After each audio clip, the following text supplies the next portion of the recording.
Certo, muito bem. Bem-vindos de volta, membros do júri. Estamos prontos para continuar. E senhorita Finkelstein, em nome de Sean Gathright, pode prosseguir.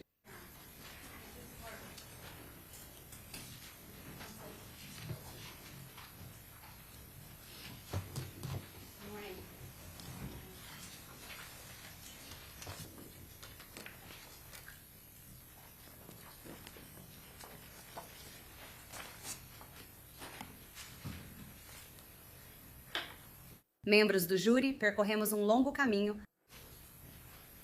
desde que foram selecionados há pouco mais de 3 semanas e agora chegamos à parte mais exigente deste julgamento. Em pouco tempo, o destino de Sean Gathright vai sair das nossas mãos e passar para as suas. Se vocês se lembrarem da seleção do júri, houve muitos números, escalas, perguntas feitas a vocês repetidas vezes. Naquela época, falei que não cobraria esses números de vocês. Alguns disseram que não gostaram dos números. Era apenas para entender como se sentiam ao entrar em um novo cenário. E o motivo de eu ter dito isso é porque isso não é um teste. Isso não é um jogo de números. Não é um problema de matemática ou uma equação. Isso é, literalmente, uma situação de vida ou morte. Em breve, vocês terão que decidir se um jovem de 20 anos vai passar o resto da vida na prisão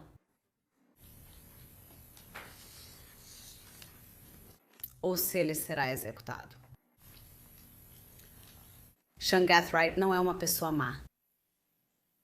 Sean Gathright não é malvado.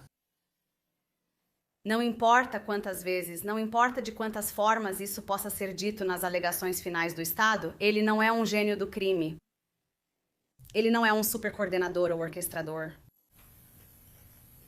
Ele até pode ser um cientista de foguetes. O Estado pode minimizar ou diminuir a lista de atenuantes que está diante de você. O Estado pode considerar que algo merece peso ou não. Isso não importa. Essa decisão cabe a cada um de vocês.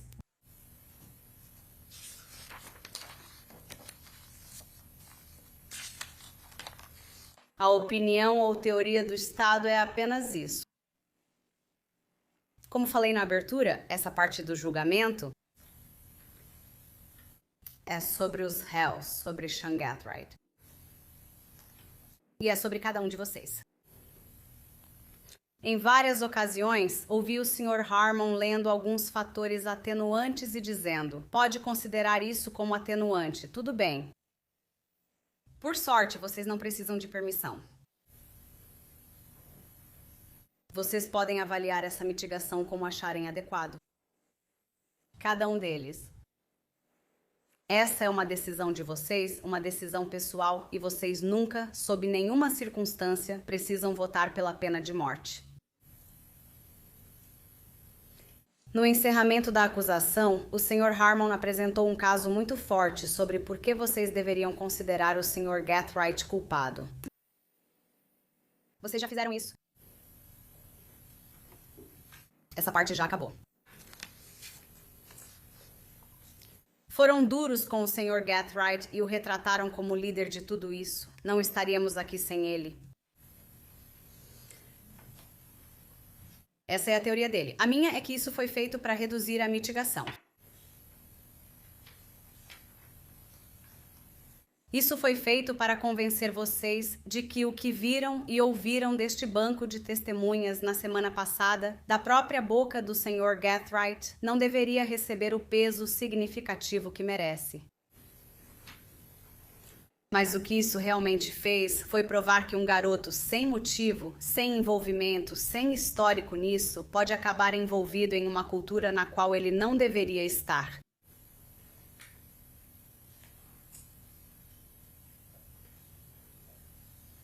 As evidências foram esmagadoras de que a vida do Sr. Gathright tinha, tem e sempre terá valor. Sr. Gathright é alguém que merece ser salvo. Mesmo na prisão. As pessoas podem pensar: se você está lá condenado à prisão perpétua ou à morte, isso importa? Você está lá dentro. Sim, porque vocês ouviram do Sr. Bonasco todas as diferentes formas de alguém poder ser útil. Não só para o Estado do ponto de vista financeiro, se isso importa, mas para outras pessoas na prisão, fora da prisão, para a família dele.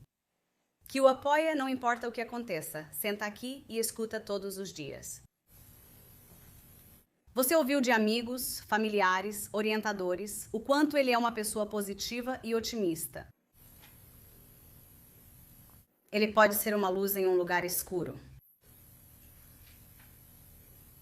Espero que ele continue fazendo as pessoas sorrirem.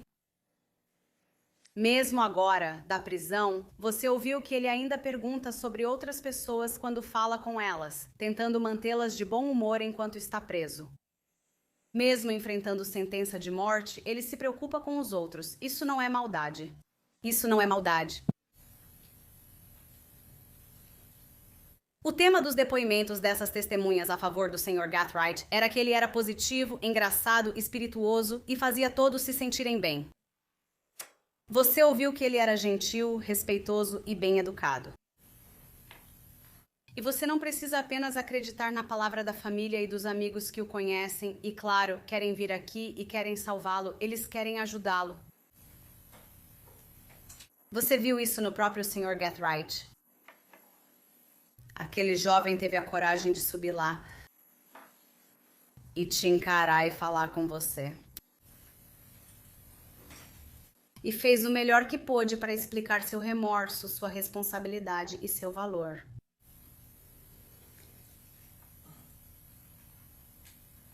E quando ele foi questionado no contra-interrogatório e tentaram provocá-lo, ele permaneceu respeitoso. Esse é o caráter dele, não foi encenação. Ele foi autêntico, ele foi verdadeiro, ele foi honesto. Ele não se irritava.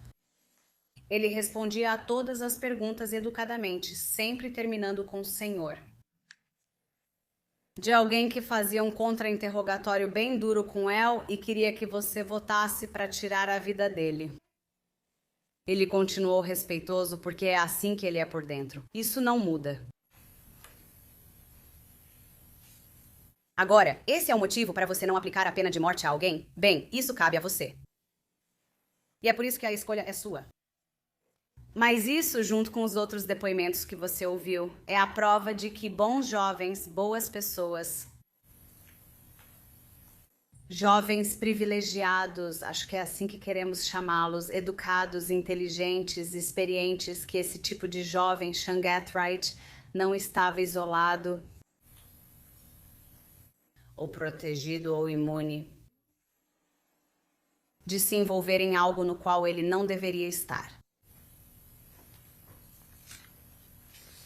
Ele é um garoto de 18 anos que não é imune a influências externas, a curiosidade. Ele mesmo te disse: sim, eu tive uma vida privilegiada. Eu tive pessoas que me amaram, eu pude viajar, eu vi coisas, eu fiz coisas, eu tive oportunidades. E mesmo assim, depois de sair daquela bolha, vi partes de Jacksonville, partes de uma cultura que eu não sabia que existiam. Veja onde ele está agora. A curiosidade daquele jovem de 18 anos o trouxe até aqui. O Estado afirmou que o especialista em prisões, Sr. Bonasco, testemunhou que o Sr. Gathright era maduro. Acho que todo mundo achou. Você mesma pode ver que ele é maduro.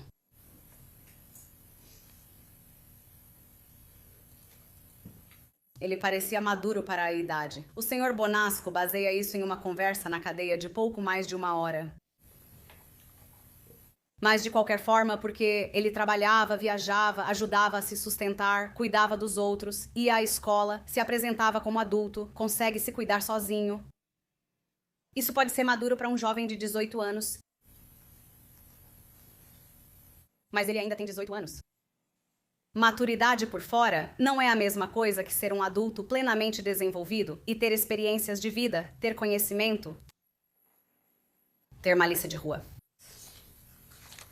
Não é a mesma coisa. Você pode ser articulada, inteligente e madura e ainda assim tomar decisões muito ruins. Ele é ingênuo, influenciável e curioso. Ele mesmo admitiu ser facilmente influenciado. Isso importa. Ele mesmo te disse que era mais vulnerável à influência e mais propenso a seguir os outros, provavelmente por não conhecer outros aspectos da cultura, outros aspectos de Jacksonville. E ouvimos que lá é bem difícil.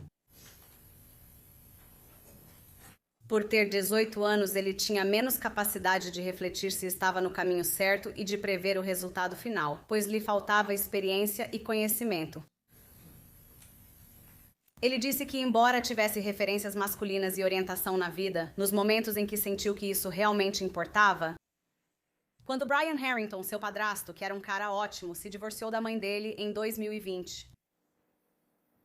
Sean Gathright tinha apenas 15 anos. Então, dos 15 até ser preso aos 18, ele não teve uma influência estável e constante na vida dele, justamente quando mais precisava. Ele não disse que ninguém estava lá. Ele reconheceu que todos que vieram apoiá-lo e amá-lo realmente estavam presentes. Ele é apenas um garoto tentando entender. E não foi constante, e não esteve lá para ele naqueles anos. E esse fato não justifica nenhum comportamento. Isso não tira a responsabilidade, mas explica como uma pessoa jovem com tanto potencial pode tomar uma decisão catastrófica, que pode definir o resto da vida dele. Aquela única decisão. Disse na abertura que atenuantes não são desculpas. Não vim justificar Sean Gathright, nem estava dando desculpas por si mesmo, nem culpando ninguém. É uma explicação e é um motivo. E é disso que se trata a atenuação. Isso ajuda a responder o que todos devem estar se perguntando. Como ele chegou até aqui? É a história dele. Ele assumiu a responsabilidade, ele demonstrou remorso. Remorso é definido como sentimentos profundos, dolorosos e muitas vezes duradouros de culpa, tristeza ou arrependimento por erros cometidos no passado. No momento, não. A maioria não sente remorso enquanto está fazendo algo errado. Elas sentem depois, foi isso que você viu. Aquilo não foi forçado, não foi falso, não foi para o seu benefício. Custou muito para ele subir ali e ele queria fazer isso. Responsabilidade é a obrigação ou a disposição, como você viu, de aceitar a responsabilidade e responder por suas ações. E foi exatamente isso que ele fez. Ele foi direto, ele foi equilibrado, ele foi totalmente autêntico.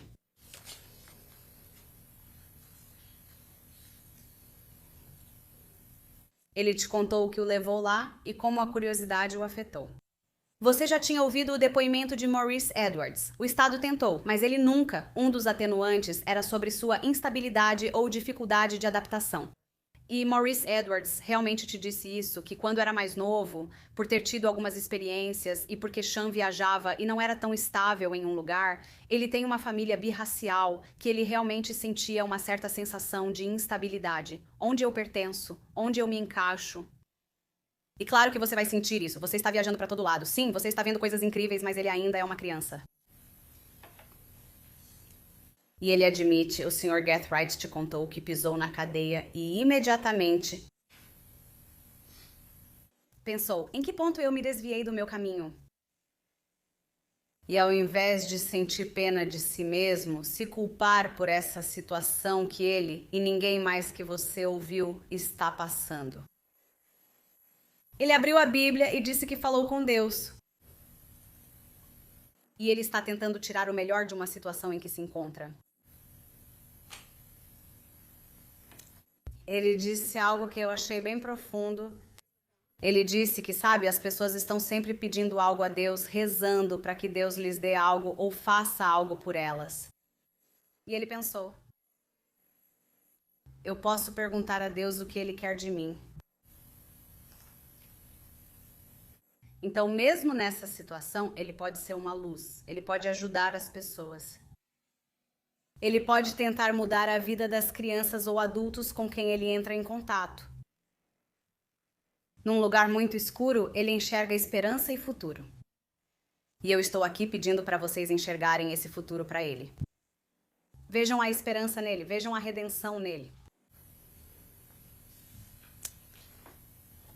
Várias perguntas às testemunhas da defesa sobre circunstâncias atenuantes e parte do argumento final da promotoria sugeriam: ele é um garoto privilegiado, tinha tudo. Isso significa que ele não merece ser salvo? Eu diria para vocês que é exatamente o oposto. Há muitos fatores atenuantes nas instruções e o Estado citou vários deles. São 32 para o Sr. Gathright. Não vou ler todos agora. Vocês terão essa lista ao deliberar. Ela é longa por um motivo. É uma lista longa porque, em seus breves 20 anos 18, quando isso aconteceu, ele realmente deixou uma marca neste mundo. Então, é uma lista longa. Pense no que ele faria se tivesse mais de 18 anos. Lembre-se, esta é apenas uma lista que fornecemos a você. Qualquer coisa pode servir como fator atenuante. Qualquer coisa que você ouviu na primeira fase, qualquer coisa que você ouviu nesta fase, ou simplesmente porque você acha que esse jovem não merece morrer. A lei permite que vocês considerem os agravantes provados pelo Estado na primeira fase e relembrados ontem. Eles podem ser considerados comprovados. Vocês podem considerar que eles superam os atenuantes e nunca precisam condenar à morte. A pena de morte, nesta fase, não é se deve punir, mas como. Não se trata de saber se o Sr. Gathright vai morrer na prisão, mas sim de quando e de que forma. Por causas naturais ou pelas mãos do governo. A pena de morte não é apropriada neste caso. O Sr. Gathright não merece a pena de morte. Esta é a única oportunidade para decidirem. Vocês não podem mudar isso amanhã nem na semana que vem. É agora. Um voto pela vida não justifica nenhum comportamento criminoso. Não é uma desculpa. Não isenta ninguém da responsabilidade por um crime. Um voto pela vida não diminui o valor da vida de Charles Jones. Ou a perda para sua família ou entes queridos. Um voto pela vida, neste caso, é a decisão justa. É a decisão certa para o Sr. Gathright. Não definam Sean Gathright pelo pior erro, pelo pior momento da vida dele. Sean Gathright é um filho que vale a pena ser salvo.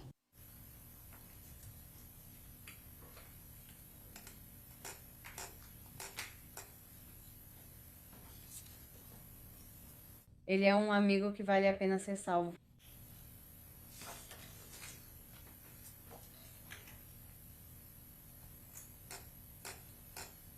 Ele é um sobrinho que vale a pena ser salvo.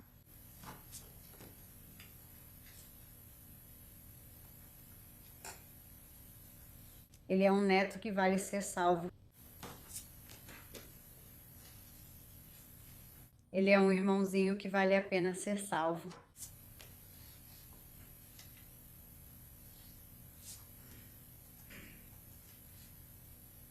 Ele é um tio.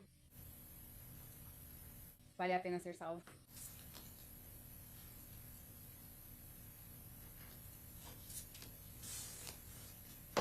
Estou te pedindo exatamente isso. Obrigada. Tudo bem, obrigada. Senhor Petrites, em nome de Isaiah Chance. Obrigada.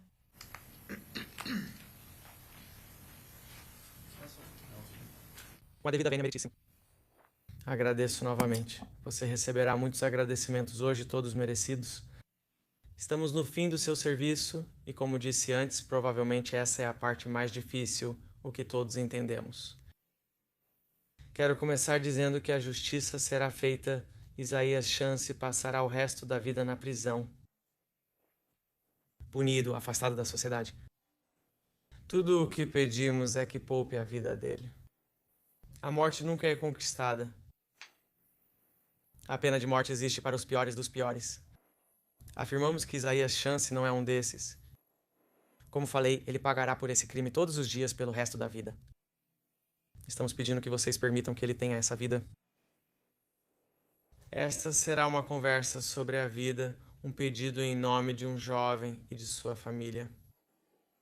Isaías Chance, alguém de Jacksonville, morava com sua mãe, que sentava no colo da avó dele, que ligava para o pai dele o tempo todo, foi para Atlanta para ficar com os avós dele.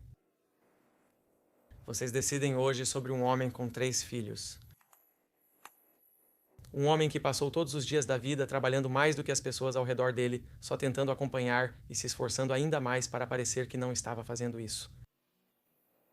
Vocês ouviram 6 pessoas e um médico, 6 pessoas que o amam e um médico falando daquela cadeira, e eles contaram para vocês quem ele é. Eles estão pedindo para vocês acreditarem neles e ouvirem o que eles têm a dizer. A lei prevê essa fase do julgamento por um motivo. A culpa já foi decidida, essa etapa já passou. Pedem que decidam quem é Isaiah Chance, como se tornou essa pessoa e se merece ser salvo. Como a senhorita Finkelstein disse, atenuação não é desculpa, atenuação explica. Eu peço que vocês olhem para Isaiah Chance, o ser humano completo, e decidam se a morte é apropriada, se a morte é a resposta. E nós sustentaríamos que a morte nunca é necessária. Vocês ouviram toda a família dele na fase da sentença. Como eu disse, um médico, 7 testemunhas de diferentes pontos de vista. Mas todos disseram essencialmente a mesma coisa. Da Victoria Gray, ela descreveu a mãe dele. Ela o descreveu como quieto, gentil, próximo da família, nunca violento. Alguém que não queria jogar futebol. Ele queria ser marinheiro mercante e empreendedor, tentando construir algo. Ela disse que ele e a família tinham hobbies, acho que artes marciais, que praticavam juntos porque se amavam e gostavam de estar juntos. Pense nela, no que é preciso para criar 6 filhos, não sozinha, mas em grande parte sozinha, em Jacksonville, e cada um deles sabe que é amado. Isaiah Chance sabia que era amado pela mãe. Ele mesmo disse isso para você em suas entrevistas com os médicos, mostrou isso pela forma como agia com o pai, como agia com os avós, como agia com os filhos. Ele recebeu isso da mãe que lhe deu. Isso não surgiu do nada. Você ouviu de Isaias Chance Sr., ex-fuzileiro naval dos Estados Unidos que, após servir, voltou para Jacksonville e, depois de se divorciar da mãe, permaneceu presente na vida do filho, Isaias Chance. Ao ajudá-lo nas tarefas da escola, percebeu suas dificuldades. Ele disse: "Ei, isso me faz lembrar de mim mesmo. Você é como eu. Também tive dificuldades. Continue, eu vejo você." Não é desculpa, só quero dizer que vejo o seu esforço. Ele te contou outra coisa. Ele disse que Isaías ligava para ele o tempo todo. E toda vez que ele desligava o telefone, ele dizia a mesma coisa antes. Ele dizia, "Eu te amo", para o pai dele. Todas as vezes. Algo tão enraizado que era subconsciente, mas ele dizia, "Ninguém ouve quando você fala com seu pai ao telefone. Não é performance, só algo que você faz." E ele decidiu, em algum momento, como eu disse, talvez inconscientemente, que toda vez que falasse com o pai, queria que o pai soubesse que o amava. Isso não é algo, de novo, que ele decidiu fazer de forma performática. Isso só mostra que esse é ele como filho. Ele ouviu da avó Elizabeth Jordan, a Nana, acho que foi isso que ela disse. Ela disse que ele sentava no colo dela quando bebê, e se pudesse, faria isso ainda hoje. Ela te contou que ela e o papai costumavam levar eles, os netos, para viajar, levavam para a igreja. Eles estavam sempre presentes para os netos, e quando precisaram do Isaías, ele também estava lá por eles. Ela disse que quando o papai estava doente, ficou cerca de 7 dias em coma. Isaias Chance não ligou nem mandou mensagem para saber como ele estava. Ele apareceu e ficou no hospital até ele acordar. E então, quando eles precisaram de alguém, quando o papai queria ir para casa ficar com a esposa dele em Atlanta, ela não podia cuidar dele sozinha. Eles ligaram para Isaias Chance. E ele apareceu vez após vez. Acho que são, umas 5 horas de carro de Jacksonville até Atlanta. E ele fez esse trajeto várias e várias vezes durante anos para estar com os avós, para ajudar a tirar o avô de 120 quilos da cama quando a avó não conseguia. Quando ele tinha 19, 20 e 21 anos. Enquanto muitos jovens pensam apenas em si, Isaías Chance entendeu que, quando a família chama, é preciso estar presente, e assim fez. Acho que isso é uma parte importante de quem Isaías Chance é, alguém de valor. E eu pedi para que vocês se lembrem disso enquanto deliberam. Vocês ouviram Michelle Smith, sua madrinha, dizer que o conhecia antes dele nascer. Tinha um bom relacionamento com ele, e ela disse que sempre falava a verdade. Esse barulho é o ar-condicionado ligando, ainda bem. Ela o apoiava. Desculpe interromper você. Parece que o ar-condicionado desligou então, senhor. Sim, É só porque agora parece ter uma ventania ali.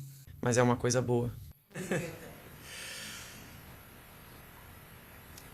E você ouviu o depoimento de Nechal Nix, seu ex-padrasto, seu mentor. Ele era uma testemunha que eu considerava muito importante. Sem parentesco com Isaías Chance ou sua mãe, não precisava estar aqui. Fez parte da vida de Isaías dos 7 aos 12 anos faz um tempo. Ele criou uma organização dedicada a identificar rapazes que ainda podiam ser alcançados e investir neles. E ele viu muitos que não podiam ser alcançados, e ele apareceu aqui. Ele disse que com Isaías percebia as coisas, ia às reuniões da escola, conversava após a aula, falou com o orientador e notava o que a família via. Ele estava insistindo por reforço escolar, por estrutura e por apoio. Anos depois, já fora da vida de Isaías e separado da mãe dele, Isaías Chance precisou de uma carta de recomendação para ser marinheiro mercante.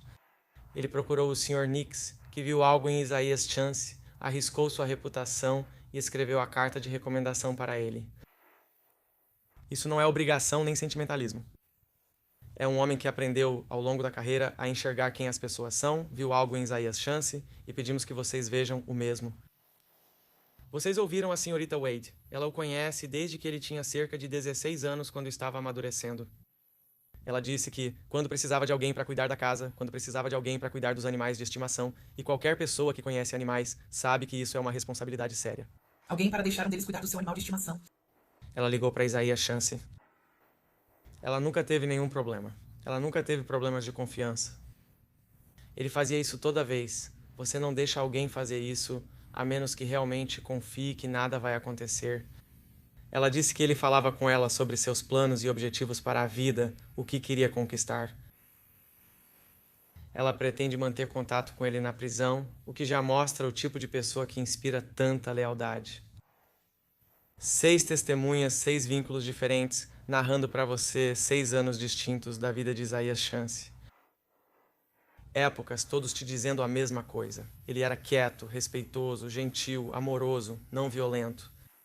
Um jovem que precisava de mais estrutura do que o mundo costuma oferecer. E tem a ciência. Doutora Tracy Hardak, psicóloga forense. Ela passou horas com Isaías Chance. Ela fez testes reais de QI acadêmicos. Ela revisou os registros escolares dele desde a pré-escola. Antes disso, vamos comentar o que ela disse ao notá-lo. Ele era quieto e calmo. Ele queria estar lá. Ele queria fazer os testes. Ele não estava deprimido. E ele continuava dizendo basicamente a mesma coisa durante todo o teste. Eu sou inteligente. Sei que não fui bem na escola, mas ele queria impressioná-la. E ele usou algumas palavras difíceis, e eu diria que usou algumas corretamente e outras incorretamente, como fez com a doutora Warner.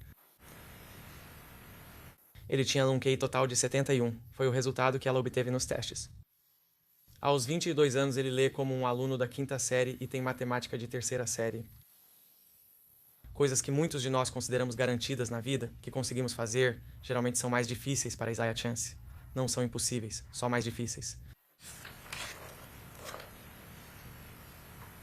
Ela revisou os registros escolares dele do condado de Duval, que acho que o Dr. Werner perdeu. Ele fez 3 testes na escola e todos disseram a mesma coisa, aos 4, aos 10 e aos 12 anos de idade. 3 avaliadores diferentes, independentes.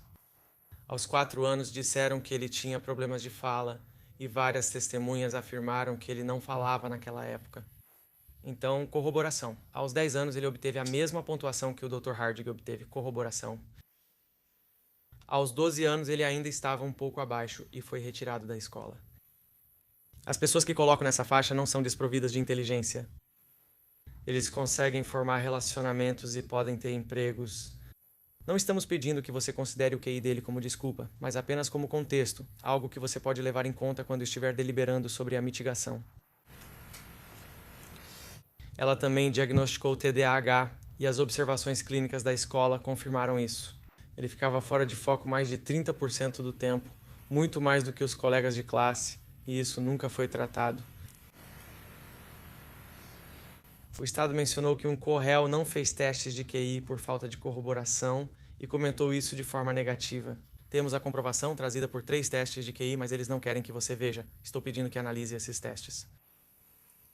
Testes de QI confirmam o que o Dr. Hardig disse e contradizem o Dr. Warner.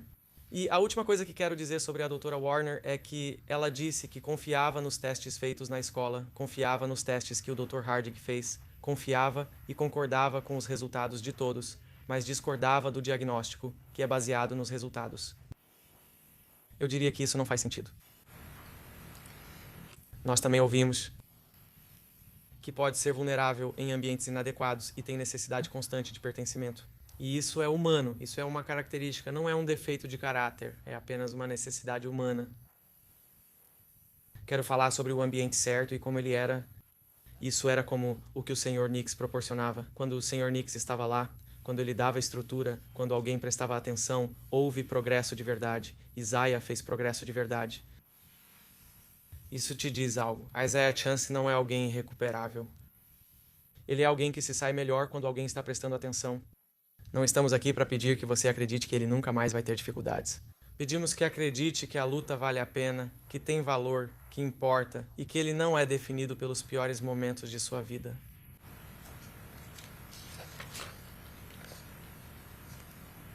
O Estado destacou os agravantes e gastou muito tempo nisso. Não queremos minimizar o ocorrido de forma alguma. Não estamos aqui para discutir isso, mas para falar sobre esse jovem, sua humanidade e o que torna sua vida digna de ser salva.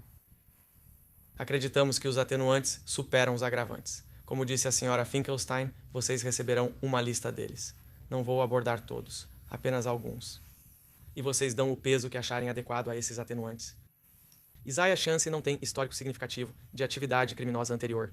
Vocês ouviram a mãe dele, o pai dele, nada de prisão, nada disso. A idade dele na época do crime. Ele tinha 21 anos quando cometeu esse crime. Era um homem jovem. Como falei, ele tem deficiência intelectual limítrofe e TDAH sem tratamento. Esse relacionamento amoroso com os filhos dele, sobre o qual falarei a seguir. Esse relacionamento amoroso que você ouviu da família e dos amigos dele, que é recíproco. Isaiah Chance não portou, usou ou ameaçou usar uma arma de fogo durante a prática desse crime. Deixe-me ser claro, isso de forma alguma diminui sua culpa. Mas é um fato que vocês podem considerar quando estiverem lá atrás, que ele não tinha uma arma de fogo durante esse crime. E, novamente, existe a cláusula geral. Qualquer outra coisa que vocês tenham ouvido das muitas testemunhas que depuseram ali e que considerem atenuante, vocês podem considerar. Isaiah Chance é um filho, um irmão, um neto e um pai cuja vida tem significado para outras pessoas. Seus filhos, Cabri, Keelan e Amiri. A mãe dele disse que ele era um ótimo pai e queria estar presente na vida dos filhos. A senhora Wade disse que ele sempre ligava pedindo conselhos e queria estar presente. Ele estava presente. Ele estava tentando ser um bom pai. Ele tinha 21 anos com 3 filhos, buscando ativamente orientação para ser um pai melhor. Esse não é o comportamento de quem não se importa, mas de um jovem que sabia da importância da paternidade e tentava corresponder, mesmo que de forma imperfeita. Ele valoriza a paternidade e se relaciona muito bem com seus 3 filhos. Isso não é pouco. Para um jovem de 21 anos com possíveis limitações e tentando descobrir como estar presente para 3 filhos, esse esforço tem valor. Isso diz algo sobre quem ele é quando as coisas são pessoais. Ele esteve presente para seus filhos, assim como esteve presente para seus avós. Isso não é um argumento jurídico, mas um fato sobre o que significa ser humano. Os filhos dele estão crescendo e um dia poderão conhecer o pai, escrever para ele ou fazer perguntas que só ele pode responder. Ele estará preso, mas ainda pode ser pai na cadeia. Uma carta, ligação ou presença. Só pedimos que mantenha essa porta aberta. 7 pessoas testemunharam na fase da sentença. 6 que o conheceram durante parte da vida dele ou a vida inteira e um médico. O Dr. Harding contou a vocês o lado clínico. Pessoas como Isaías são mais vulneráveis, pois buscam pertencer e seguir, achando isso mais seguro que outras opções. Ele passou a vida inteira trabalhando mais do que as outras pessoas, fracassando e tentando de novo. Ele priorizava a família e se sacrificou em várias ocasiões, quando isso realmente importava. Sentava na igreja com a vovó e o Sr. Nix para conversar sobre Deus e a vida. Ele foi um ótimo irmão e um pai maravilhoso e atencioso. Ele foi filho de alguém, neto de alguém, pai de alguém. Ele é um ser humano com limitações e com amor. Você ouviu sobre o apoio contínuo que ele receberá enquanto estiver na prisão. Em nome de sua mãe, que o criou com estrutura e amor, de seu pai, que esteve presente para o filho e ainda quer estar ao lado dele. Elizabeth Jordan, que o teve em seu colo durante toda a vida. Neshaun Nix, um homem que não lhe deve nada, mas veio aqui para dizer que o ama. E é bom que ele saiba que ainda o ama. Pedimos que poupe a vida dele. A família não precisava vir, mas escolheu estar aqui e sentou-se como testemunha sabendo de tudo que você sabe. E eles querem dizer que essa pessoa não está além da salvação. Eles não estão em negação. Eles sabem o que aconteceu. Ainda assim vieram aqui e ainda estão pedindo. Isso revela algo sobre a Isaiah Chance que testes ou históricos escolares não capturam totalmente. Isso mostra que quem o conhece bem, tendo visto todas as suas versões, decidiu que ele vale a pena ser defendido. Pedimos que concorde com ele. A pena de morte é para os piores casos. Argumentamos que Isaiah Chunk e os fatos não se encaixam nesse critério. Ele não é o tipo de pessoa para quem a pena de morte foi concebida, alguém sem perspectiva de redenção nem sinais de consciência. A morte nunca é obrigatória. Como disse na abertura, a lei favorece a vida, pois sempre oferece chance de mostrar misericórdia. Pedimos que considerem que alguém pode cometer algo imperdoável sem estar fora do alcance da misericórdia. Isaiah Chance ficará preso pelo resto da vida e carregará esse peso diariamente. Não estamos pedindo que vocês perdoem o que aconteceu. Não estamos pedindo que esqueçam, minimizem ou ignorem. Pedimos que considerem o ser humano como um todo, tudo o que disse e ouviram no tribunal, e concluam que a morte não é a solução. A justiça será feita. Ele ficará preso para sempre. Hoje é seu último dia com roupas comuns. É a última vez que ele usará terno. Misericórdia não é esquecer, mas decidir conscientemente, sabendo de tudo, deixar alguém viver. A lei permite isso por um motivo. Pedimos que faça uso dessa opção. Pedimos que poupem a vida de Isaiah Chance. Obrigado. Ok, muito bom. Senhorita Timmy, em nome de Davion Murphy.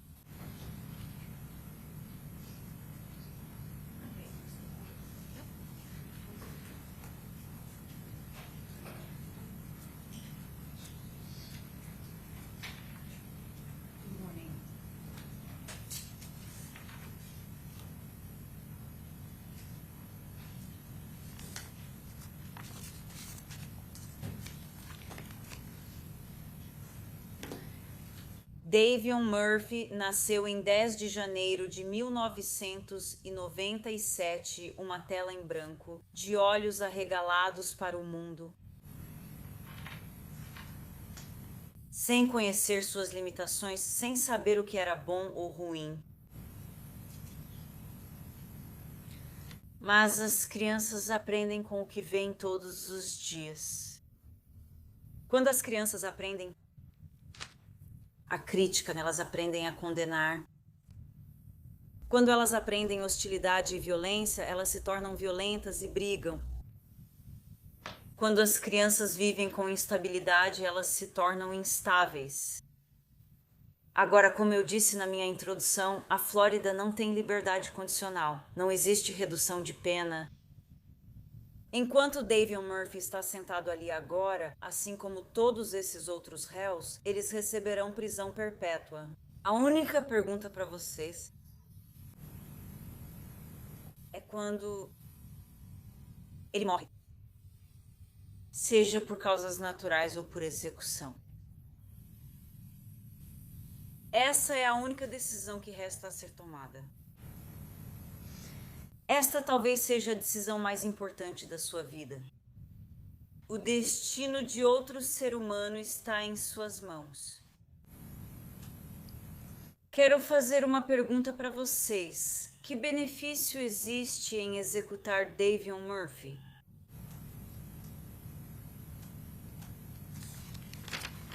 Parece uma pergunta simples. Não é tão simples assim. Acho que foi Gandhi quem disse que olho por olho acaba deixando todo mundo cego. Não há necessidade de executar Davion Murphy. Prisão perpétua, uma vida inteira, junto com o peso de pensar nisso todos os dias. Talvez até mesmo andando pelo mesmo corredor que seu pai, pisando no mesmo chão daqueles corredores no Departamento de Correções da Flórida, como o pai dele e o tio dele. O irmão mais novo dele que testemunhou, o primo de sangue dele, Rashad Murphy. Um voto de morte será apenas mais uma estatística nessa guerra de gangues que começou em Jacksonville. Seria apenas mais uma estatística. E o que vem de executar outro ser humano? Nada vem disso. Isso não vai trazer Charles Jones de volta. Isso não vai mudar os acontecimentos do dia 23 de junho de 2023.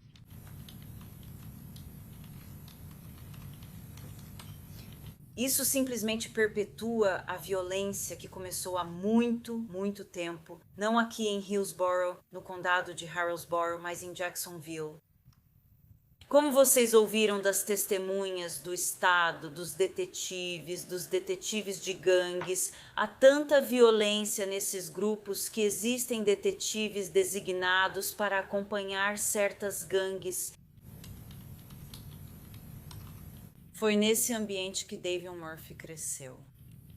Ele cresceu no leste de Jacksonville.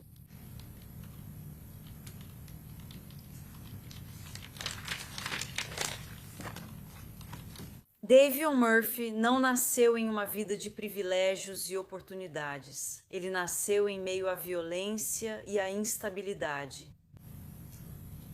Que chance ele tinha? E, gente, eu não estou oferecendo uma desculpa para esses acontecimentos ou para o que aconteceu. Eu estou simplesmente oferecendo contexto para vocês. Dos fatos. Contexto. Davion Murphy tinha 12 anos quando seu pai, que sofria de esquizofrenia, foi condenado à prisão perpétua por assassinato, junto com seu tio paterno, que também foi condenado a 50 anos de prisão por assassinato. Quando ele tinha 12 anos, seu pai já não estava mais presente, ausente de sua vida. E vocês ouviram o irmão mais novo dele, Adam Gooden, o irmão caçula que desabou na frente de todos vocês. Bem, eles cresceram no mesmo ambiente, tinham a mesma mãe, tinham pais diferentes. Mas, se vocês se lembram, Adam Gooden também contou que o pai dele estava preso. Esse é um ciclo geracional de violência, instabilidade, insegurança em que esses homens cresceram. Quando falo desses homens, refiro-me a Davion e seu primo.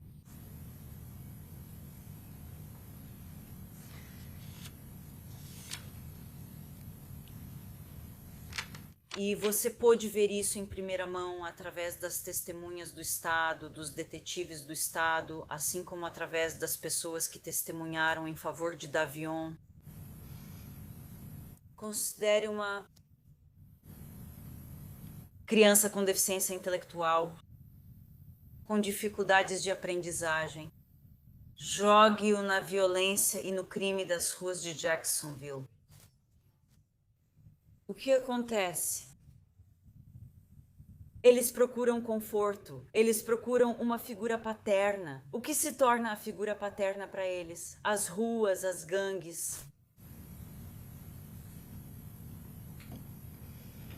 Agora, como você viu, não só o Dr. Eisenstein, e já vamos falar sobre isso, mas o Dr. Eisenstein testemunhou que ele tinha deficiência intelectual limítrofe. Eles já há muito tempo indicaram que Davion Murphy tinha uma deficiência mental.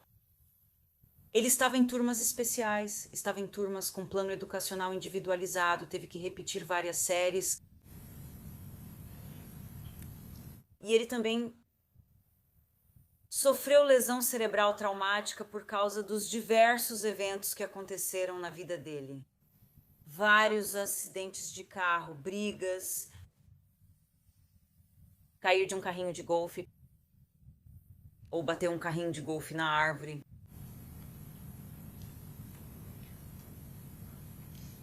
E, gente, essas tomografias, essas imagens não foram feitas porque ele foi considerado culpado. O Estado sabe muito bem disso. Meritíssimo, objeção. Isso é um bom ponto. Essa é uma boa explicação da lei. Vou manter na objeção. Esses exames foram feitos para mostrar a você que Davion Murphy sofre danos cerebrais. O que o Dr. Rubino tem que vir aqui arriscar sua licença médica para dizer, e você viu os exames e pode voltar para olhar de novo se quiser, para afirmar que ele sofre de danos cerebrais. E o Estado tinha seu radiologista, um radiologista especializado em diagnóstico por imagem, por quem eu tenho respeito, Dr. Glickstein, eu respeito, mas ele não tem o conhecimento e o acompanhamento das novas tecnologias. Ele não conseguiu, ele não está vendo ele disse, acho que foi uma vez uma ressonância magnética, DTI, que é comumente feita nesses centros de radiologia. Por que um neuropsicólogo recomendaria exames que um neurologista envie para um centro de radiologia que então realiza os exames e obtém essas imagens? Faça isso. Há um grande risco jurídico aí. Eu sugiro a você que ele realmente tem danos cerebrais. Você pode assistir ao vídeo do interrogatório você mesma. Isso é uma prova demonstrativa do estado mental de Davion Murphy. E de sua inteligência. Agora vamos falar sobre circunstâncias atenuantes. Como você ouviu, não é uma questão de números, não é um cálculo, não é sobre quem tem mais elementos atenuantes. É sobre o peso e a importância desses elementos atenuantes. Eu não vou abordar os fatores agravantes. Não vou perder o seu tempo. Não vou insultar nenhum de vocês. Mas os elementos atenuantes apresentados em favor de Davion Murphy são substanciais, significativos e merecem grande peso. E vocês também precisam lembrar que as circunstâncias atenuantes não precisam ser provadas além de qualquer dúvida razoável, mas sim por uma preponderância das evidências. Eu sustento que o Dr. Eisenstein, que se encontrou com Davion Murphy 7 vezes pessoalmente ao longo de 6 meses, por mais de 20 horas,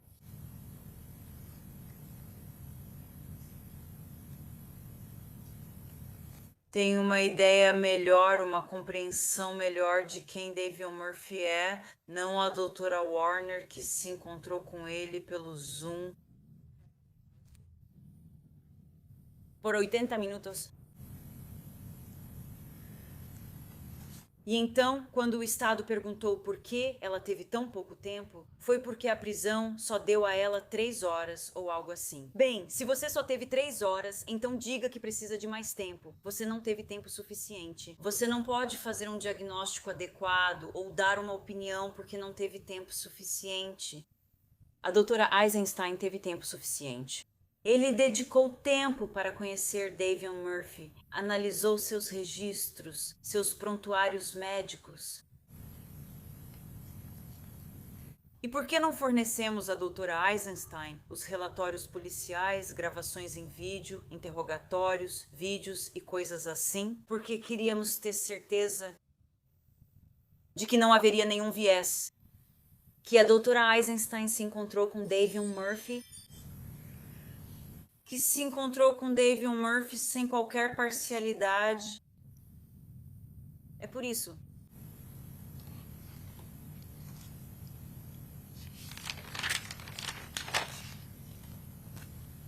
Eu sugiro a você que a vida de Davion Murphy tem valor.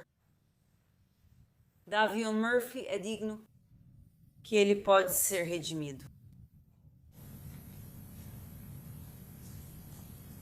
Que ele cometeu um erro grave e que deve ser punido. Ele será punido. Ele está sendo punido todos os dias. E ele será punido todos os dias pelo resto da vida dele. Não há dúvida.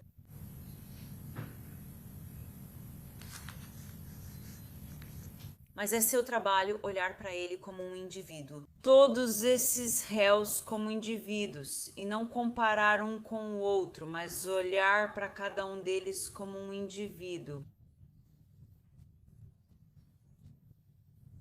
E então decidir se as circunstâncias atenuantes cujo ônus probatório é menor e com razão foram comprovadas e superam substancialmente as agravantes neste caso. Ela precisa tornar o crime mais grave. Não torna. Prisão perpétua é a sentença adequada. Não há nada que uma sentença de morte vá fazer nesse caso. Então, os atenuantes que você tem em nome de Davion Murphy são a capacidade de Davion Murphy de compreender a criminalidade de sua conduta ou de conformar sua conduta aos requisitos da lei.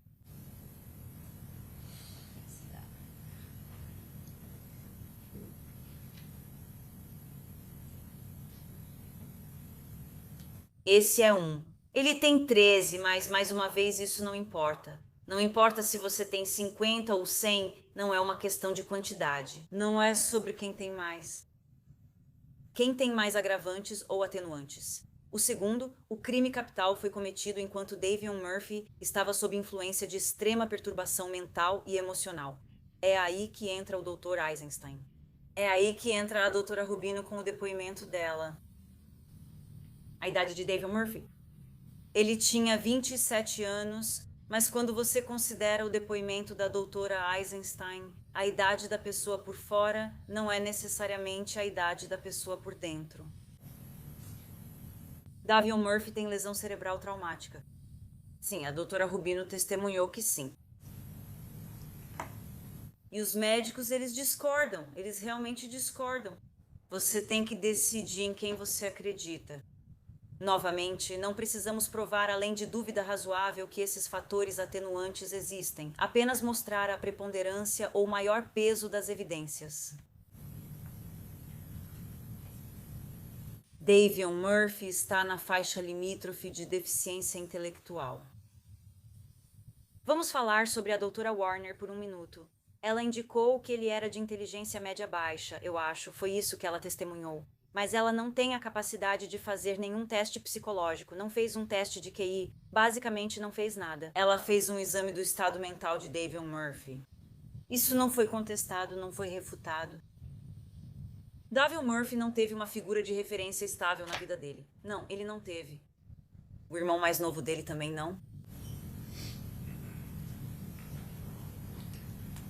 O pai de Davion Murphy foi diagnosticado com esquizofrenia. Sim, você ouviu Winston Murphy, que estava muito relutante em testemunhar, mas sim, esse era o irmão dele. E ele testemunhou que o irmão dele, que é o pai de Davion Murphy, foi diagnosticado com esquizofrenia. O pai de Davion Murphy foi condenado à prisão perpétua quando Davion Murphy tinha 12 anos. Sim. Davion Murphy tornou-se responsável pelos irmãos mais novos porque precisou assumir esse papel. Adam Gooden testemunhou que ele tinha que vender, ou eles venderiam um PlayStation ou algo assim para conseguir comida.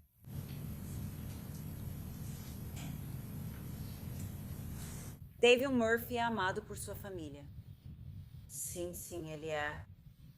E então a existência de qualquer outra coisa, isso significa que uma circunstância atenuante para você pode ser qualquer outra coisa que você decidir que seja. Você é quem decide.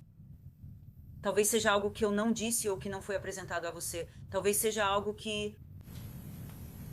Só porque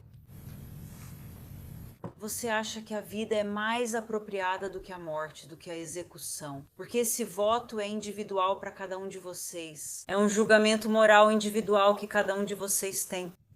Sim, vocês precisam voltar e discutir as evidências e outras coisas, mas o voto é de vocês.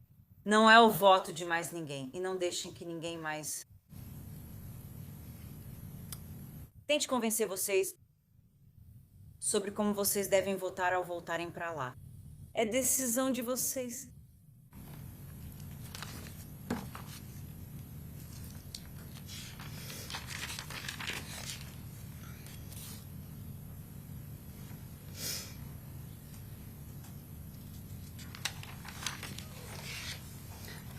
Gente, a violência de gangues destrói famílias, bairros e futuros. E foi exatamente isso que aconteceu com todas essas famílias, a família de Charles Jones. A pena de morte só garante que o sofrimento e a violência continuem.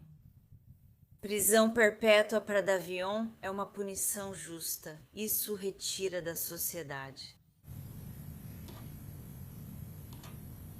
E podemos ser duros no combate ao crime sem a pena de morte, apenas dando a ele prisão perpétua.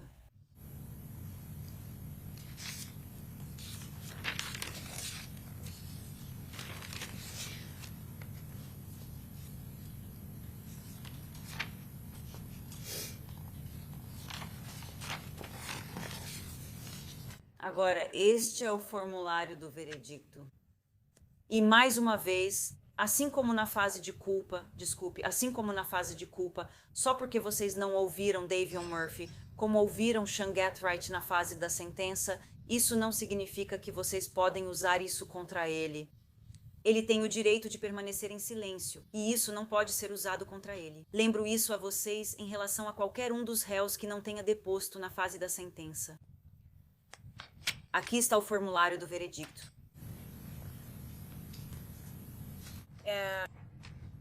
Tem 3 páginas, mas é na segunda página que está a recomendação do júri.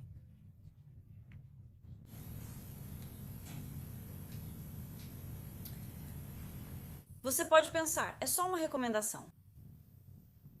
Mas a sua recomendação terá grande peso para o tribunal.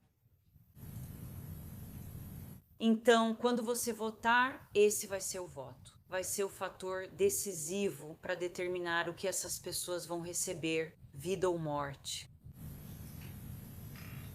Se menos de 8 jurados votarem pela pena de morte, sua recomendação deve ser pela pena de prisão perpétua, sem possibilidade de liberdade condicional. Menos de 8. Isso significa que 7 de vocês podem votar pela morte, 5 de vocês podem votar pela prisão perpétua e a pessoa receberá prisão perpétua. Eu digo a vocês que nem precisam chegar a esse ponto, pessoal, porque vocês podem simplesmente ir direto para a última opção e decidir que Davion Murphy deve receber prisão perpétua sem chance de liberdade condicional. Essa é uma punição justa neste caso. Este não é um dos homicídios mais agravados, nem um caso com menos atenuantes. De que adiantaria executar um homem de 29 anos com deficiência intelectual e danos cerebrais que cresceu nas ruas de Jacksonville apenas tentando sobreviver às gangues e à violência? Ele viveu e fez o que via todos os dias. Ele já vai ser punido o suficiente.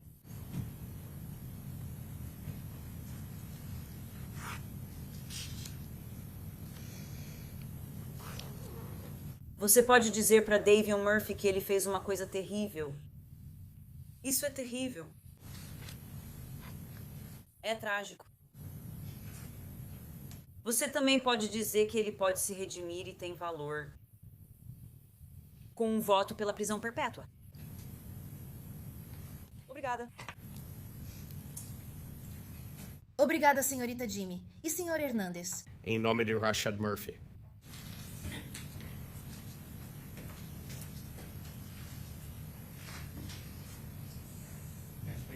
Sim. Advogada.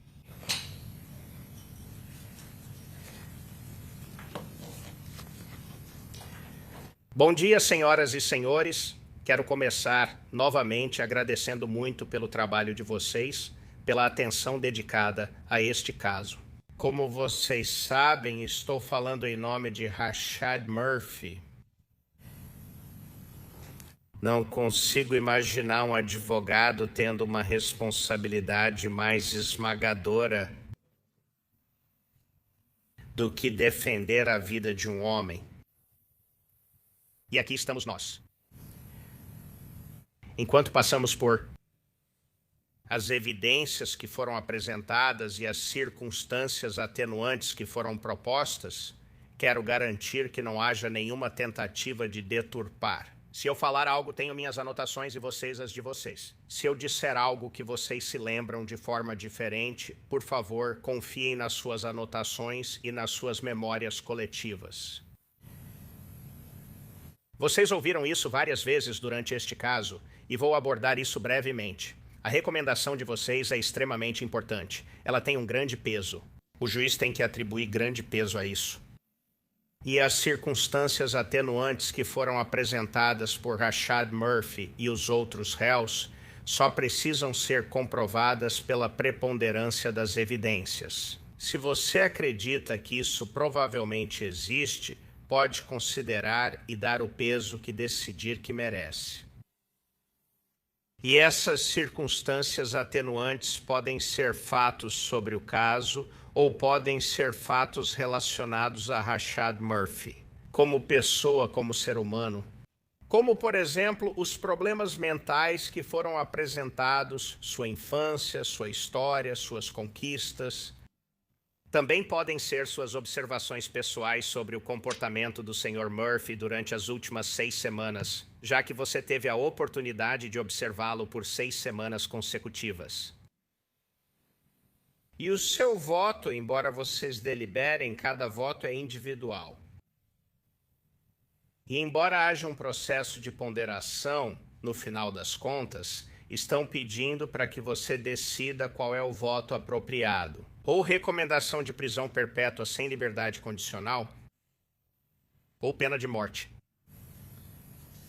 Senhoras e senhores, nada do que estou dizendo em meus argumentos finais tem a intenção de forma alguma minimizar a tragédia de Charles Jones e de sua família. A morte ocorreu independentemente dos detalhes. A família dele, a família do Sr. Jones, independentemente dos detalhes. Tudo isso já é dado antes que sua análise nesta fase da sentença comece. E o mesmo princípio se aplica ao crime de assassinato. Todos os assassinatos envolvem algum nível de violência. Alguns menos, outros mais, mas todos envolvem algum nível de violência. Todos os assassinatos em primeiro grau envolvem ou premeditação ou acontecem durante a prática de um crime grave, como roubo ou estupro.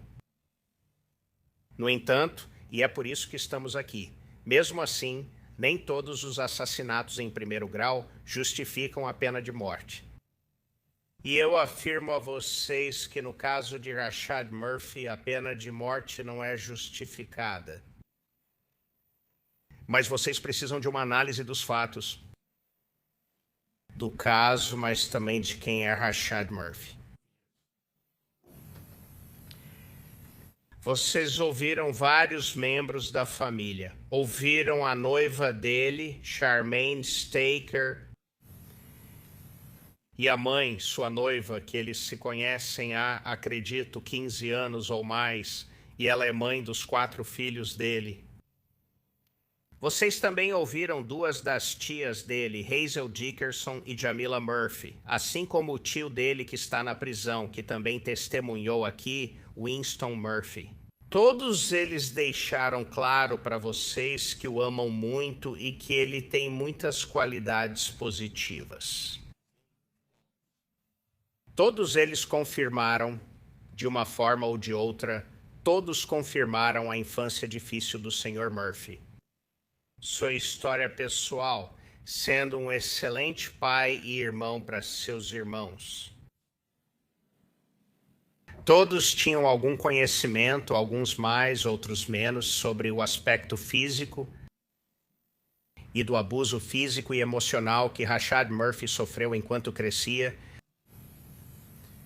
que ele presenciou violência armada e morava em uma área de alta criminalidade, que ele estava criando 6 crianças quando foi preso neste caso, seus 4 filhos e 2 de seus irmãos mais novos. Apesar de trabalhar e ter uma renda limitada, ele estava criando 6 crianças. Você ouviu que ele tinha emprego fixo.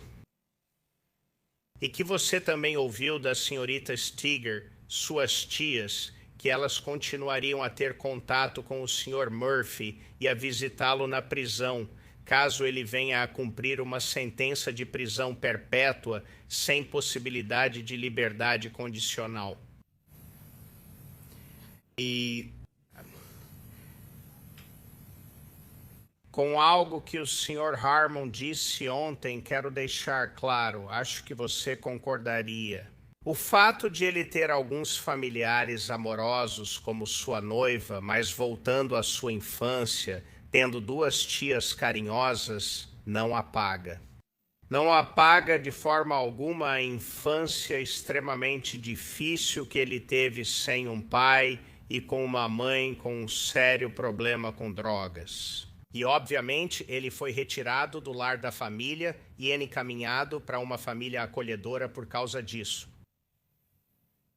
Você também ouviu o depoimento do Dr. Collins, um psicólogo licenciado. Ele testemunhou e já havia testemunhado anteriormente como especialista em neuropsicologia. Ele foi nomeado pelo tribunal e pago pelo estado da Flórida. Eu pedi para que ele avaliasse o réu, Sr. Murphy, e possivelmente testemunhasse neste caso o que ele fez, obviamente. Antes de testemunhar, ele recebeu relatórios, não tudo do caso, mas recebeu registros para revisar. Alguns sobre o próprio caso, para que ele tivesse informações suficientes para se familiarizar com os fatos e as evidências do caso. Mas também sobre o réu, antes mesmo de vê-lo na cadeia, coisas que lhe dariam conhecimento sobre o réu como pessoa, seu histórico, sua infância, seu histórico mental, registros da prisão, porque, até aquele momento, ele já estava preso nesse caso há algum tempo. E então ele teve contato com o réu em 2 ocasiões. Acredito no testemunho dele de que, no total, ele passou 7 horas com o Sr. Murphy. Parte desse contato é para entrevistá-lo, apenas bater um papo, conversar com ele. E o objetivo disso é conhecê-lo, descobrir, determinar se ele vai cooperar e se vai fornecer informações verdadeiras. Porque tudo o que ele disser pode ser comparado com registros que ele teve a oportunidade de revisar. E então parte desse tempo é dedicada à realização de testes psicológicos, testes padrão aceitos para analisar e diagnosticar. O Dr. Collins testemunhou, e nada disso está realmente sendo refutado pela acusação. Ele foi cooperativo. Foram feitos testes para descobrir se ele estava de alguma forma fingindo ou simulando. Esse não foi o caso. Ele foi cooperativo e não estava simulando. O importante, ou pelo menos uma das coisas importantes, é que a entrevista, os testes e os registros que foram analisados pelo Dr. Collins eram todos consistentes, indicando claramente que o Sr. Murphy estava sendo verdadeiro em relação ao que relatou sobre sua infância, sobre seu histórico, sobre sua trajetória e sobre seu estado mental. O Dr. Collins testemunhou que Rashad Murphy sofre de ansiedade e depressão decorrentes de traumas de infância que seriam intensificados ao longo de sua vida adulta. Que Rashad Murphy, foi abusado física e emocionalmente pelo pai, pelo padrasto e no lar de acolhimento. E que sua mãe sofria de dependência química severa e acabou falecendo, deixando o Sr. Murphy, que já havia saído do lar de acolhimento, com a responsabilidade de cuidar de seus irmãos mais novos. O Dr. Collins confirmou que drogas e violência eram comuns na comunidade em que Rashad Murphy cresceu quando não estava no lar de acolhimento. Senhoras e senhores, estou tentando não ser repetitivo, mas o fato é que Rashad Murphy nasceu em meio à violência e sofreu muito abuso e negligência. Ele foi retirado dos cuidados do pai pelo Estado quando ainda era uma criança pequena. E tudo isso é confirmado pelo Dr. Collins, não apenas conversando com Rashad Murphy, mas analisando todos os registros. E então, como eu disse há um minuto, foi depois, acho que em 2018, quando a mãe dele morreu, que ele adotou seus irmãos mais novos. Ele estava empregado, mas obviamente com uma renda limitada, tentando não apenas sustentar financeiramente sua noiva e seus 4 filhos, mas também seus 2 irmãos mais novos. O Dr. Collins também confirmou outros registros. E claro, você ouviu da senhorita Steger que ele tinha um relacionamento amoroso com sua namorada de infância e mãe de seus 4 filhos, que ele era um excelente pai e um trabalhador dedicado durante toda a sua vida adulta. O diagnóstico do Dr. Collins é que o Sr. Murphy sofre de transtorno de estresse pós-traumático, TEPT. E como você sabe, é uma condição mental desencadeada por vivenciar ou testemunhar eventos aterrorizantes. E isso atrapalha a vida cotidiana. Isso afeta o julgamento dele, a tomada de decisões dele como adulto. E isso remonta à infância dele. Uma vez que alguém tem TEPT, isso não desaparece magicamente. Pode ser tratado com psicoterapia e medicação, mas a condição dele sempre está presente e não desaparece. Isso remonta à infância dele. E novamente, devo ressaltar que, e vou chegar a isso em um minuto, que o Sr. Harmon, no contra-interrogatório, acho que tentou minimizar um pouco, mas nunca foi apresentado nada pelo Estado refutando esse diagnóstico. Também havia o fato de que o pai dele, o pai de Rashad, tinha problemas mentais. Isso foi documentado. E também que a condição do Sr. Murphy foi registrada nos prontuários da cadeia por médicos do Estado antes mesmo do Dr. Collins se envolver. Então você tem corroboração que não é contestada pelo Estado, desconsiderada, mas não contestada. Não há nenhum especialista dizendo o contrário. Você também, através do testemunho do Dr. Collins, ouviu vários exemplos de Rashad Murphy tentando se ajudar, se tornar uma pessoa melhor enquanto estava na prisão. Senhoras e senhores, essa prova aponta para mais de uma coisa. Eu sugiro a vocês que isso mostra que ele está tentando se tornar uma pessoa melhor. Mas também mostra que isso é indicativo de não ser um encrenqueiro, de se adaptar à vida na prisão, de seguir regras e regulamentos rígidos. Que se ele fosse condenado à prisão perpétua, sem possibilidade de liberdade condicional, ele não seria um problema, um encrenqueiro na prisão. Ele está na cadeia há 2 anos, sem nenhum problema. E como eu disse, tentando se aprimorar, vocês têm as provas que podem analisar quando forem deliberar. Foram apresentados 3 conjuntos de provas para vocês. Uma delas é a prova da defesa número 1, que trata da educação. Ele conseguiu seu JED enquanto estava na cadeia, não na prisão. Ele conseguiu seu JED enquanto estava encarcerado neste caso. Ele também há uma série, prova da defesa número... O número 2 tem vários, não me lembro quantos, 8 ou 9, anexados a essa exibição, sobre diferentes certificados religiosos e aulas que ele frequentou, diferentes religiões, apenas mostrando consciência religiosa. Mas também foi apresentado durante o depoimento que ele não só tem feito essas aulas, como também tem ensinado algumas dessas aulas para outros detentos. Ele atua como mentor na prisão. Continuo dizendo, não é prisão, é a cadeia do condado de Pillsboro.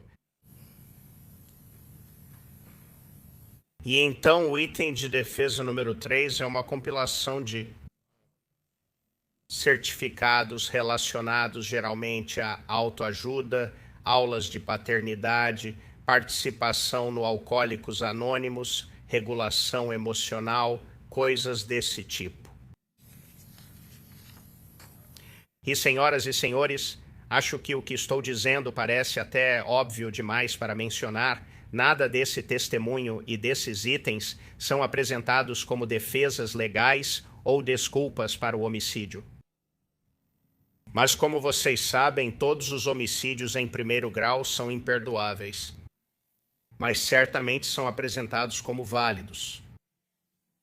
Circunstâncias atenuantes mostram que o réu, Rashad Murphy, tem muitas qualidades positivas, mostrando que uma recomendação de prisão perpétua é apropriada.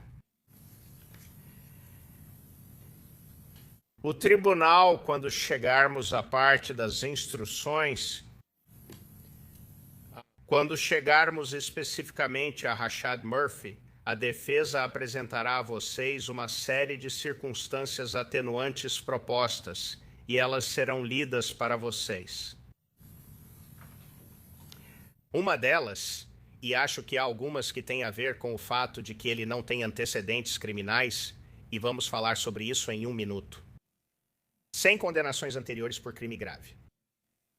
Também há algumas, elas são meio intercambiáveis, que Rashad Murphy, a idade dele na época do crime,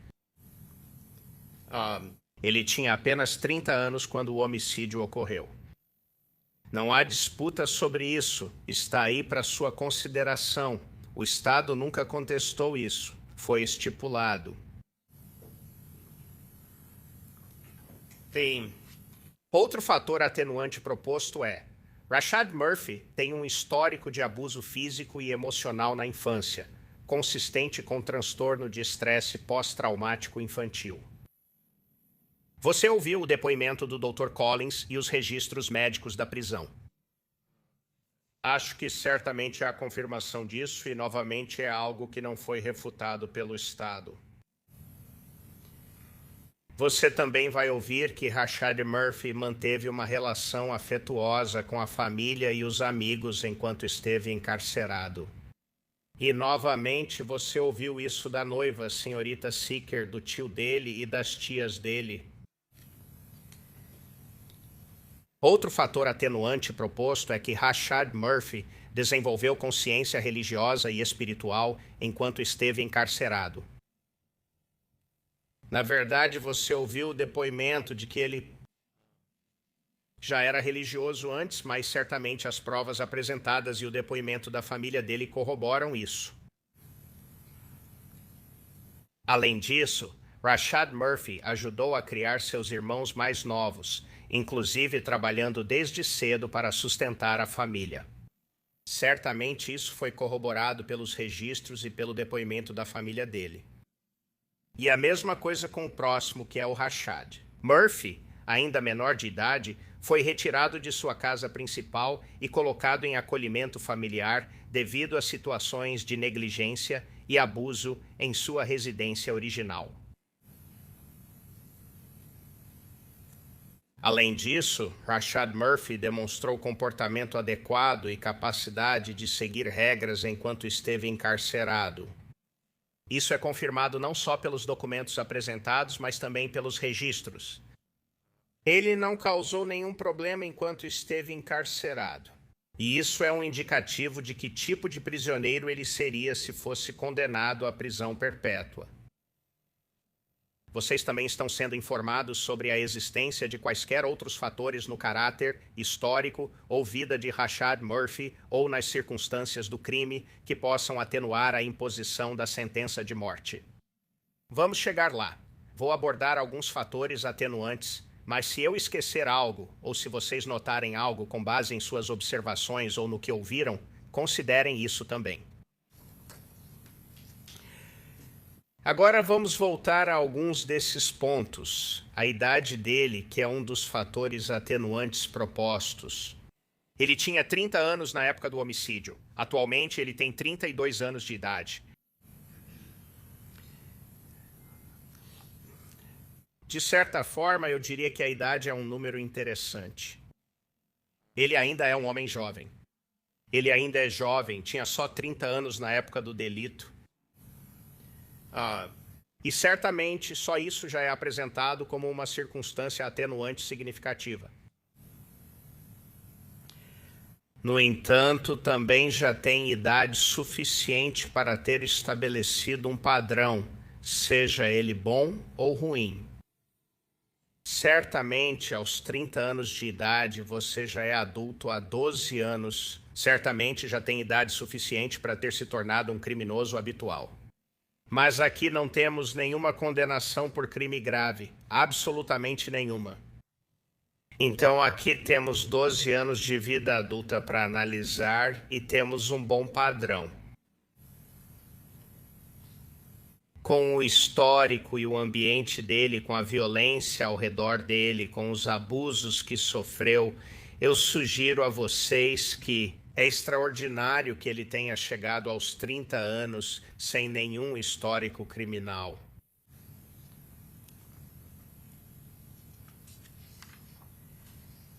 Vamos voltar um minuto ao TPT.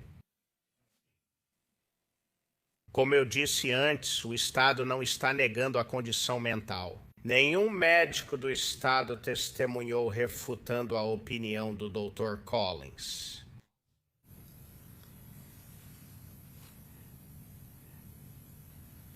Acho que é justo dizer que o Estado está sugerindo que, considerando tudo, isso não é importante porque vocês consideraram o réu culpado de homicídio doloso em primeiro grau.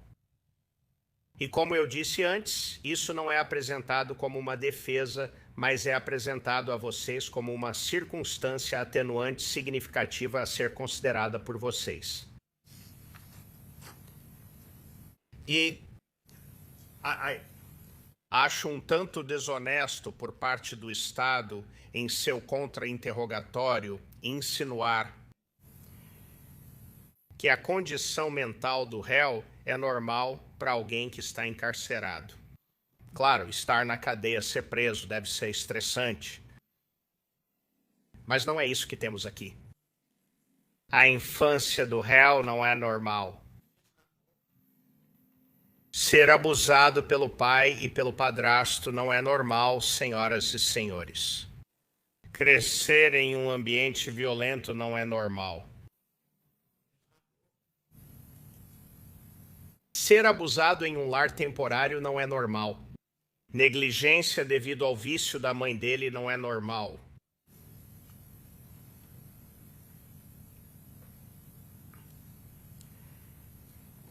Voltando brevemente ao comportamento dele enquanto esteve preso neste caso,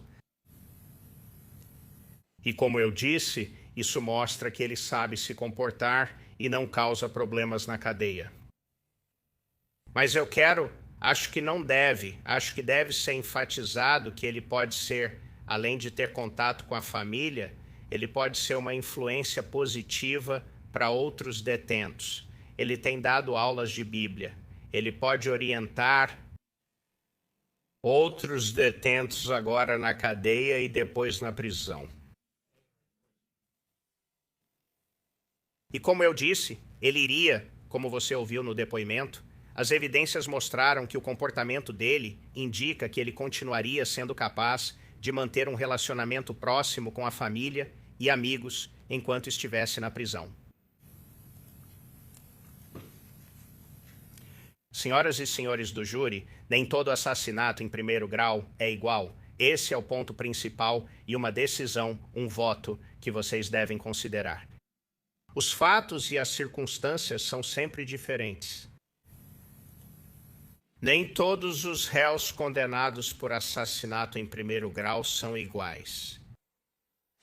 E claro, como corolário disso, nem todos os assassinatos em primeiro grau justificam uma sentença de morte. Eu sugiro a vocês que a sentença de morte deve ser reservada para os piores casos. Todos os assassinatos envolvem a morte de um ser humano. Todos os assassinatos envolvem algum nível de violência. Mas aqui não temos nenhuma tortura. Não temos várias mortes. Aqui não temos incidentes separados. Foi tudo um único evento, um evento terrível. Quero dizer, não há outra forma de descrever isso. Um evento terrível, mas ainda assim um único evento. Evento.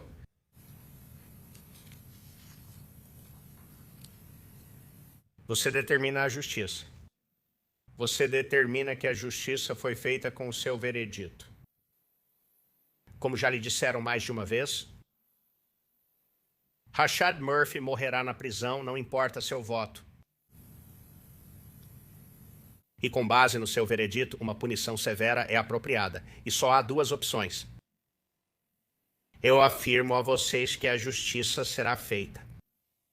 A justiça será ainda mais atendida ao punir severamente Rashad Murphy, fazendo com que ele passe o resto da vida dele, que de acordo com a expectativa de vida normal, pode ser mais 50 anos,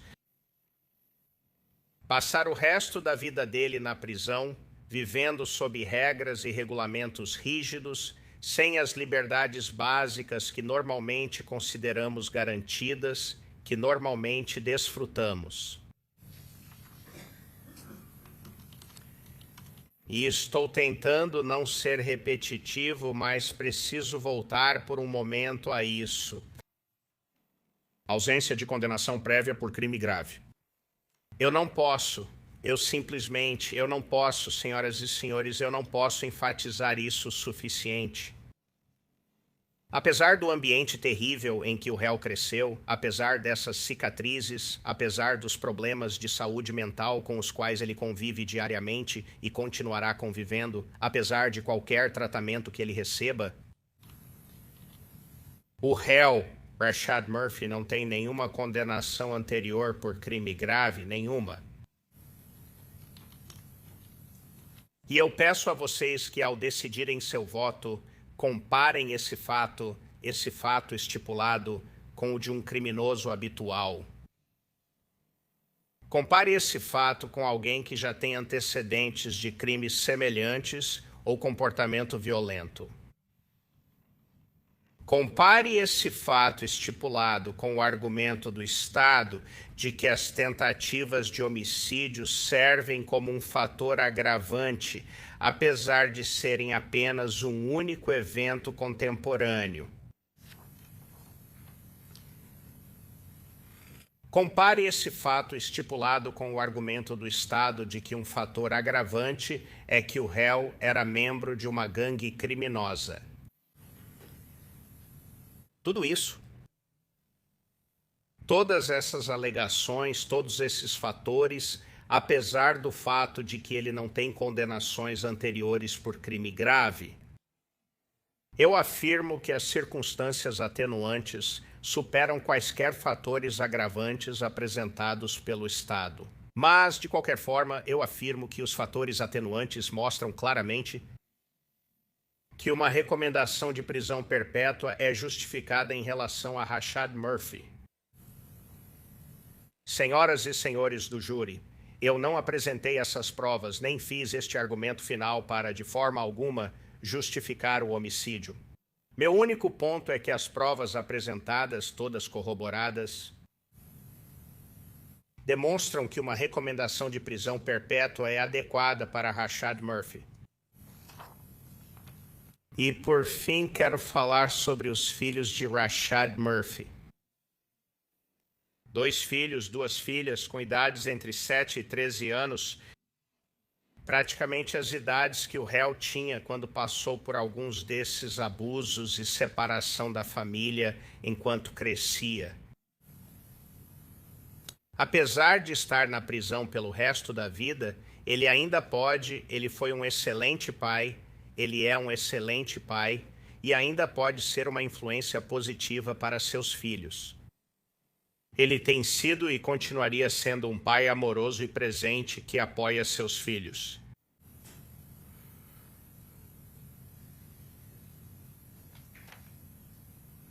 Por favor, deixe que ele continue sendo o papai de Major, de Avery, de Prosper e de Gabrielle, guiando-os a fazer a coisa certa. Obrigado. Obrigada, Sr. Hernandes.